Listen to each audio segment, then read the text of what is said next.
Welcome. I'm Phyllis Meyer, a volunteer at the Isabella Stewart Gardner Museum. Thank you for joining me as I spotlight Self-Portrait, age 23.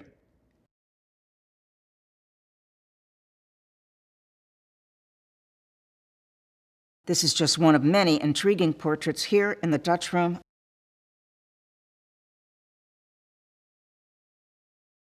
on the second floor of the Gardner. This vertical bust portrait of a light-skinned young man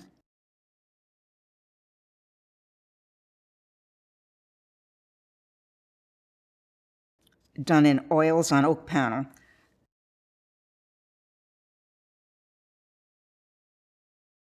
portrays the Dutch artist Rembrandt van Rijn.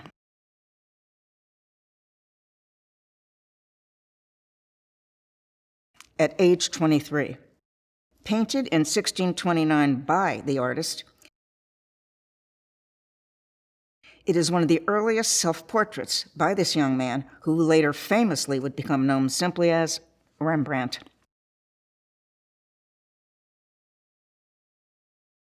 He poses against a mysterious green background that starts dark at the bottom, gets lighter mid-canvas around the artist's face,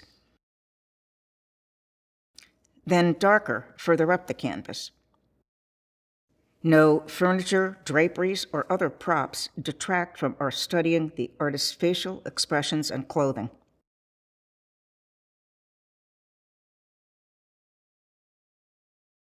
Rembrandt looks directly at us, his upper body turned to his left, but his face turned so that it is centered. He has curly brown hair ending just above his shoulders, a mustache, slightly parted red lips, and a short beard. The beard, though, is barely visible because his left side is cast in shadow, almost obscuring his chin. However, his right cheek and shoulder are in bright light. Indeed, very dramatic lighting for a portrait.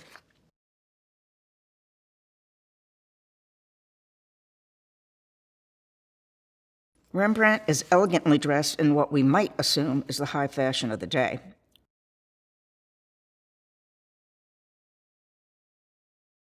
Apparently, though, the outfit he's wearing is not current fashion at all, but a costume from an earlier historical period.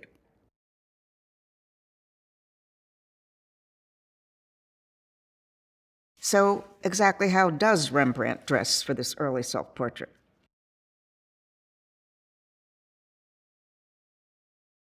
He wears a green, velvety beret-like hat, the downy feather that sticks up and curls to the right. A shiny gold chain circles the beret's brim. The chain is inset with round, smooth, reddish gems that reflect the light and disappear into the shadow of the brim.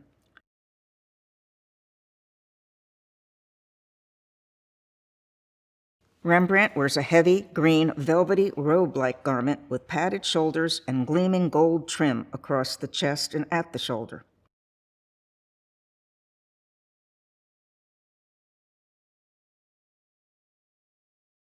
Around his neck, he wears a gauzy white collar and a silk scarf run through with shimmering gold threads.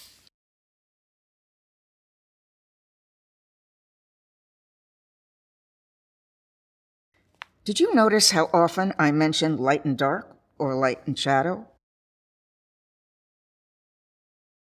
Or point out the glint of a chain, gems, or golden threads? Or the beard almost obscured by the shadow?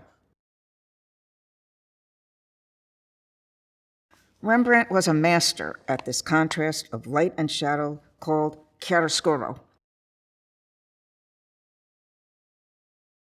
This technique creates mystery and forces us to look more closely at the details of the painting and to confront the artist's wide open and steady gaze. Why do you suppose a young artist does a self-portrait like this? Perhaps the simple answer is for practice. Using a mirror, there is and was no cheaper or more accessible model than oneself. For facial features, postures, or mood.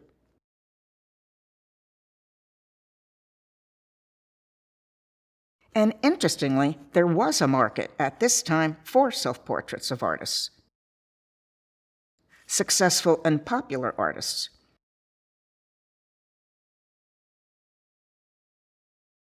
But at age 23, Rembrandt is neither. He is not yet successful, he is not part of the larger art scene, and is unknown outside of Leiden, where he was born.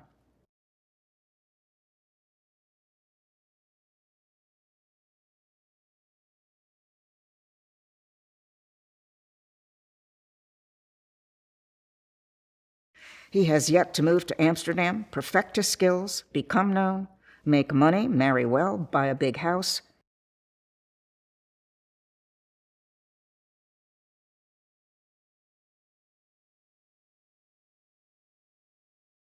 and become regarded as a genius of the visual arts, excelling not just in portraits, but other paintings as well as drawings and etchings.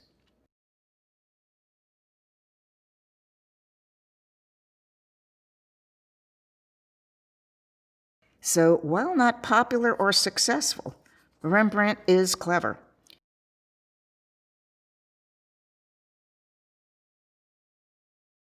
Thus, he paints himself as he wants prospective patrons to see him. That is, confident, self-assured, seriously intent,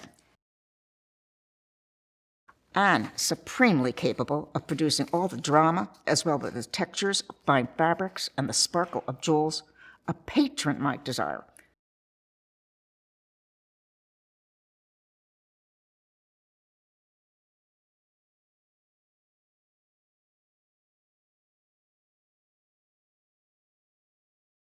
When sitting for his own portrait, by Rembrandt, of course.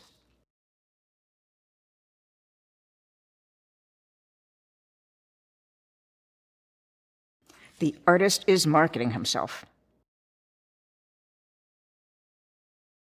Long after he needs to promote his talents, Rembrandt continues to make self-portraits that record his changing appearance, moods, and the stages of his life.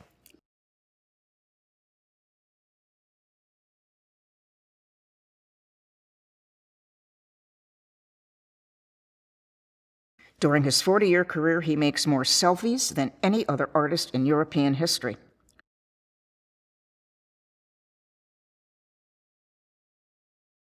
Of more than 100, 80+ of these survive to document the life of the widely acknowledged master, Rembrandt, the greatest painter of the Dutch Golden Age.